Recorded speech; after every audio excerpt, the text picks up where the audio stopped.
Far more than we think. Making Sense of Spirituality by Angelo. Chapter 5. We are all one. Once we understand and accept that everything is energy and that we are each a spirit being of some sort, we can begin to consider the next idea. If all this universal energy is the same thing, it makes sense that it's all connected. This would mean everything in the universe is connected at the level of the underlying energy. This gives rise to the logical conclusion that we are all connected at an energetic level. In spiritual terms, we are all one. Oneness is a common theme in all forms of spirituality, but somehow it has become a bit of a hackneyed phrase. This is largely because a quick glance at the world tells us it is simply not so. Our basic survival instinct means we perceive the world from a position of separation and fear, and hence we think and behave accordingly. Everyone seems to be out to grab whatever he or she can get from life by fair means or foul. The end justifies the means in the mind of the selfish person. We take care of ourselves as a matter of priority and become self-centered.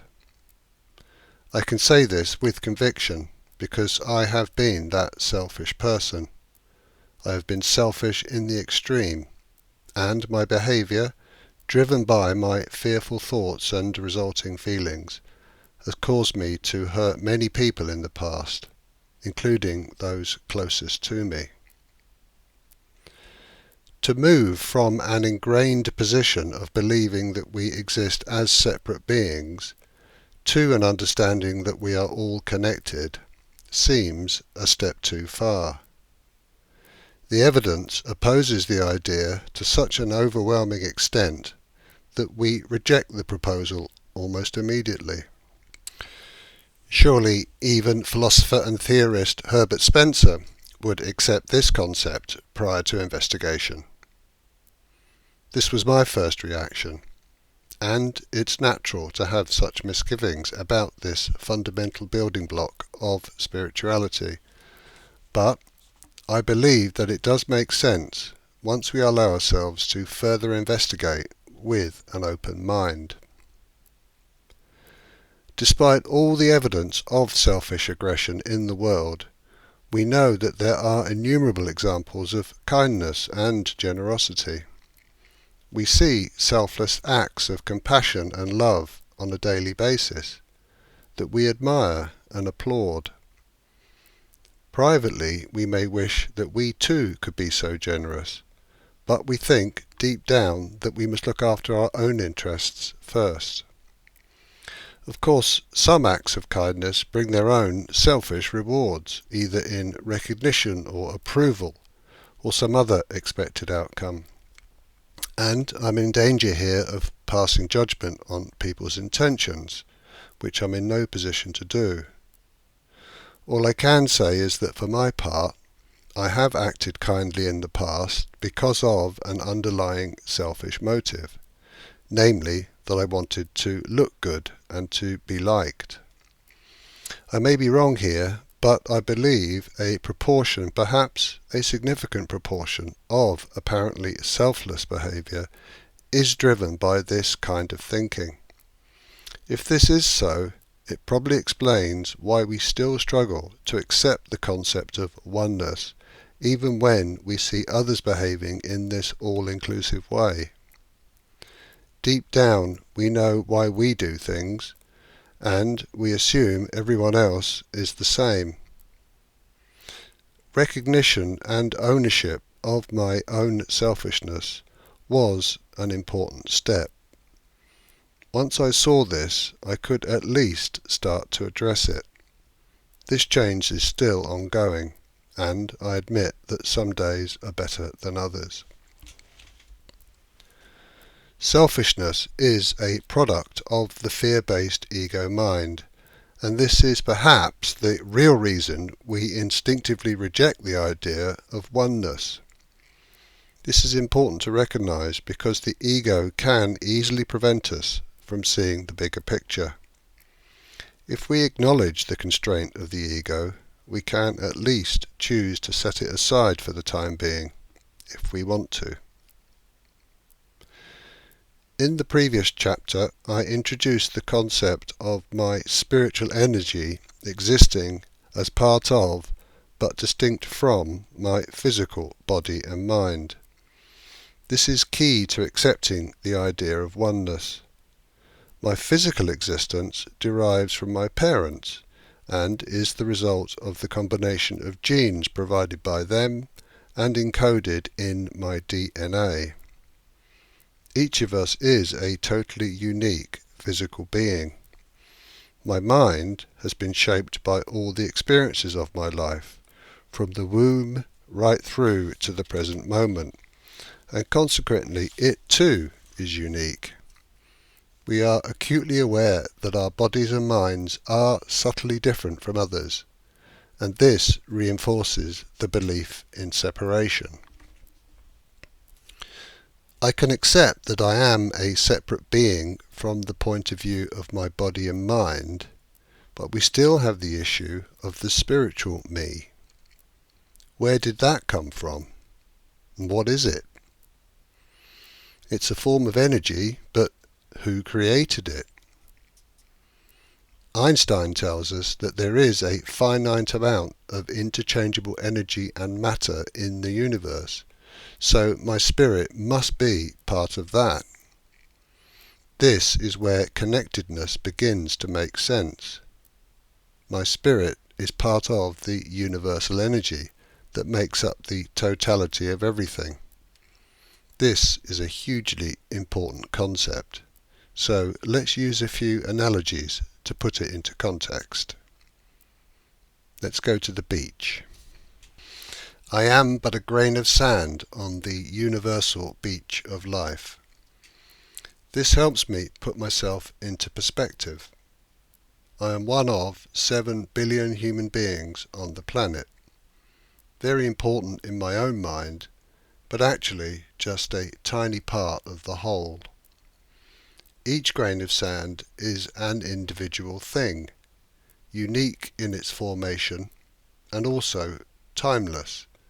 But equally, it is part of the beach. The beach would not exist without the sand. The beach is the sand, and the sand is the beach. It is individual and whole at the same time. The grain of sand does not have to decide whether it is an individual thing or part of the beach. It is both.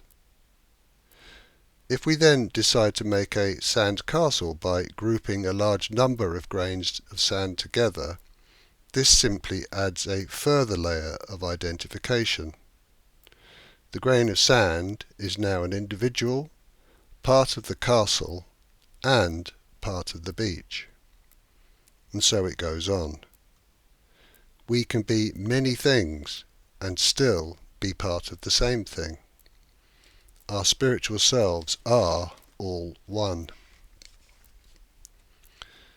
I am but a drop of water in the ocean of life. The ocean exists in all its beauty and is timeless. If we take a drop of water out of the ocean, it does not fully cease to be part of the ocean. It is a unique drop of water, but it's still made up of the same properties as the ocean. It is, if you like, a micro version of the ocean.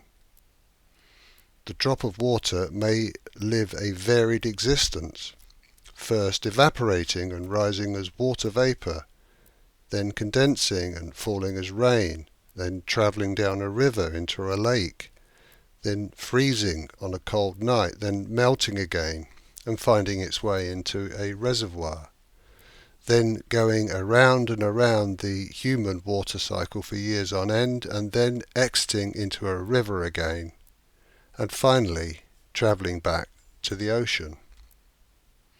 But during that whole journey, the drop of water retained the same basic properties as the ocean, and effectively remained part of the ocean, regardless of its whereabouts or in what physical state it existed.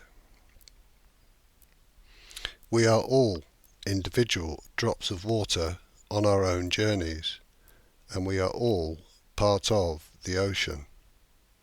Our spiritual selves are all one.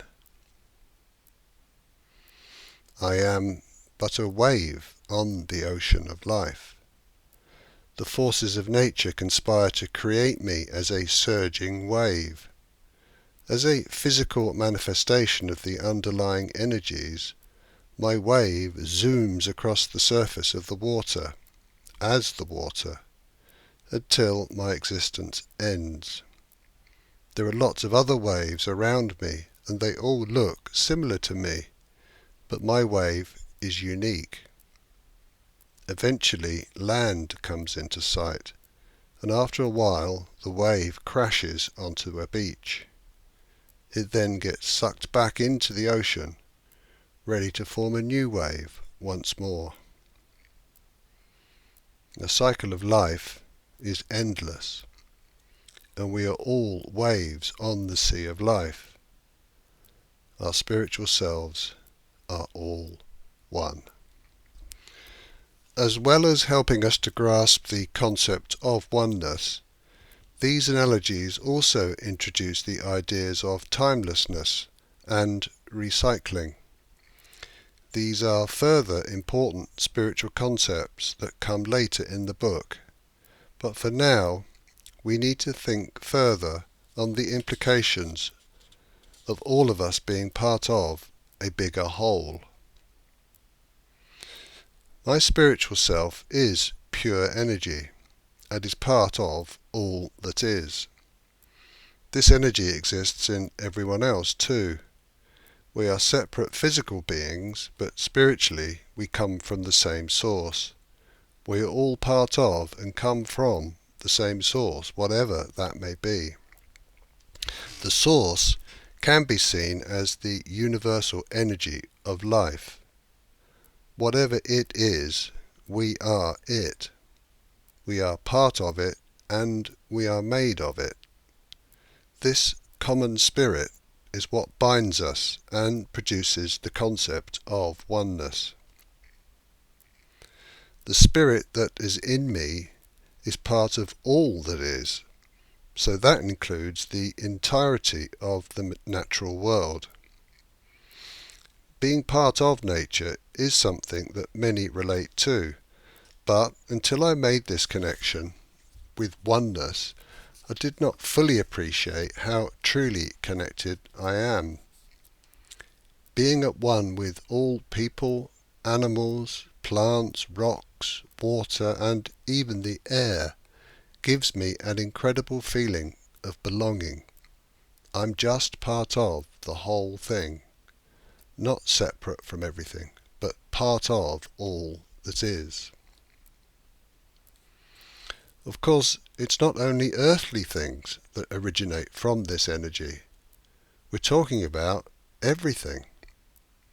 Our increasing understanding of the sheer scale of the universe makes this concept difficult to digest, but the logic makes sense to me. The whole of the night sky and everything beyond it is all part of the same thing. Not up there and outside the scope of our experience, but part of the seemingly impossibly gigantic tapestry of life. This is what Einstein refers to in his brilliant quote. Quote, "A human being is part of the whole, called by us universe, a part limited by time and space. He experiences his thoughts and feelings as separate from the rest, a kind of optical delusion of his own consciousness. This delusion is a prison for us, restricting us to our personal desires and to affection for a few persons nearest to us. Our task must be to free ourselves from this prison by widening our compassion to embrace all living creatures and the whole of nature and its beauty." Close quote. Well, this genius of a man is best known for his groundbreaking scientific theories, but he was also deeply spiritual. He understood the connection between science and the oneness of spirituality. I used to have no idea what Einstein was talking about, but gradually I began to see the undeniable logic. Once the penny dropped for me, and I saw the underlying interconnectivity of life, I began to see the world quite differently. The universal energy of life is in everyone and everything. This profound idea has changed my perspective in all sorts of ways. When we are in conflict with another human being, we are in conflict with ourselves. Trying to defeat a rival is self-damaging. We are all from the same source, so fighting with each other is ultimately pointless. In spiritual terms, there's nothing to prove and no need to dominate anyone. We may think there are winners and losers in any conflict, but deep down we need to realize it's simply not true. Everybody loses in war. Conflict is self-defeating because attack prompts an aggressive response. I appreciate that this view appears naively optimistic and that it seems to oppose the basic idea of survival of the fittest that we observe in the natural world and the behaviour of humankind. I've devoted a whole chapter to the subject of evolution later in the book because for me this was a major block to the acceptance of oneness. In summary, competition has its place within the theory of evolution, but cooperation is far more important.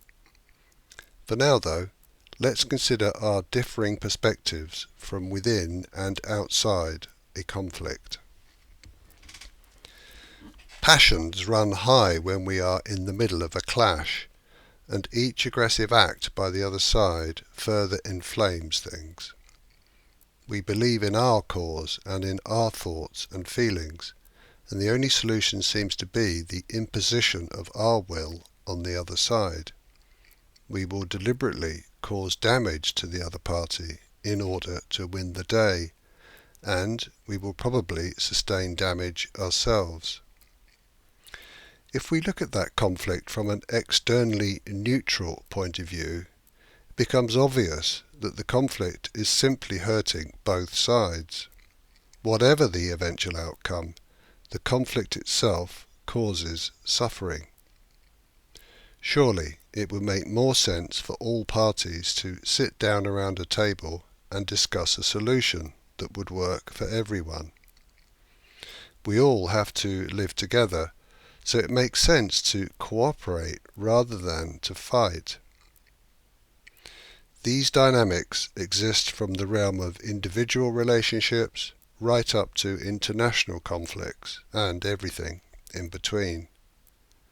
Conflict takes place every second of every day across the entire world. Vast amounts of energy and resource are committed to either attack or defense, and the net result is mutual suffering. Once we apply the spiritual principles and acknowledge that we are all one, it becomes clear that we are participating in collective insanity. There's no need to fear each other because we are all part of the same thing. Fear arises from ego and seems very real, but it disappears when we connect with spirit. Hurting others hurts ourselves. But conversely, and rather wonderfully, giving to others is a way of giving to ourselves. Not just being generous in order to look good or to be applauded, but giving in the sure knowledge that giving to the world will result in the world giving to us. An act of kindness or generosity turns out to be a beautiful act of self-love. We already know intuitively that this is the case if we reflect upon that lovely moment when a child unwraps a present and both the giver and the receiver glow with pleasure and happiness. When we see we are all connected, what used to be intuition now makes sense. Giving is receiving. That which I give to others, I give to myself. Giving is a great source of joy, yet many of us hesitate to do so with abandon because there's a general consensus that there's not enough of everything to go around. Sharing is caring, but we tend to make sure that our needs are met before worrying about anyone else. The concept that we are all one completely changes the picture, because if we are part of the whole, then giving to the whole is a gift to ourselves. We will see in later chapters how this idea underpins many spiritual principles. Extending the idea of the common energy of life to include the natural world again makes sense of our existing intuition.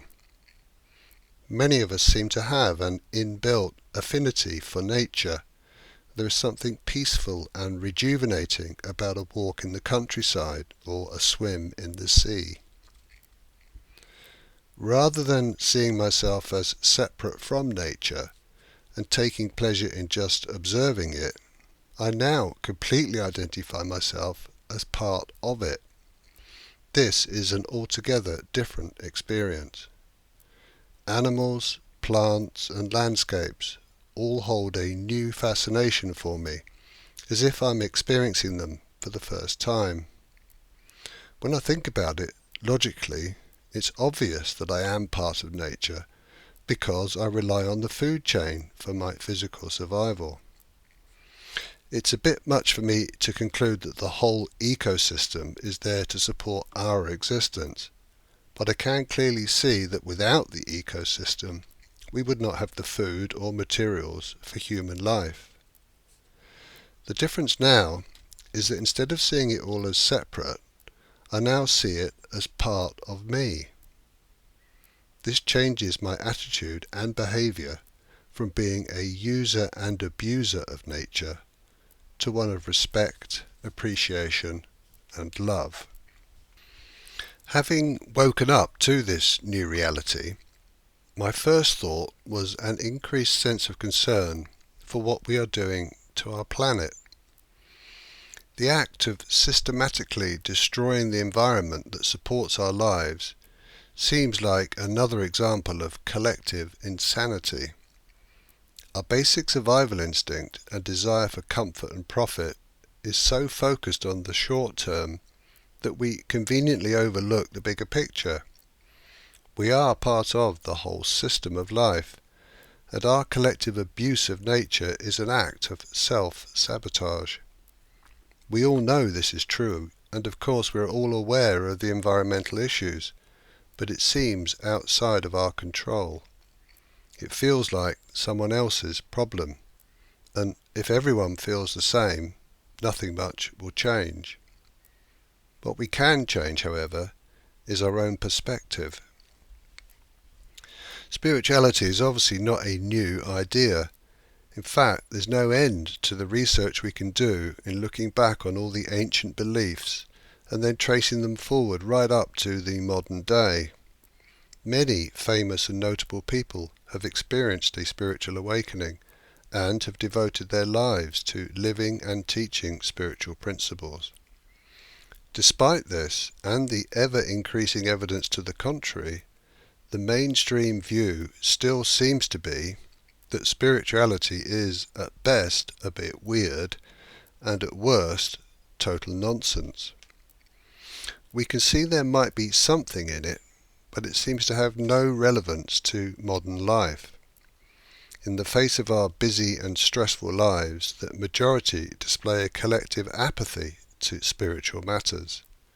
The case is not closed, it's just not worthy of investigation. Well, my own increasingly desperate experience led me to break through this apathy. Having done so, I looked back and realized the single most important factor that had prevented me from experiencing my own spirit had been my ego. I'd been trapped in a self-limiting jailhouse of my own making, and the walls that held me were built from all the self-important bricks that had gradually been stacked in place throughout my life. Many of these bricks came from my childhood, but I had then built upon them as my life progressed. Ultimately, they were all unhelpful, and it was only when they all came crashing down that I was able to see the light shining within me. Ego has a purpose in that it satisfies our basic survival instincts and tries to keep us safe from harm. However, if the ego is allowed to dominate, we lose touch with our spiritual selves and then identify with separation and fear rather than with oneness. Our spiritual selves really are all one, and it's our own controlling, fearful, prideful ego that prevents us from seeing this universal truth. Letting go of the ego is the path that leads us to the joy of spirituality, but it's a path that has many obstacles, which we will explore.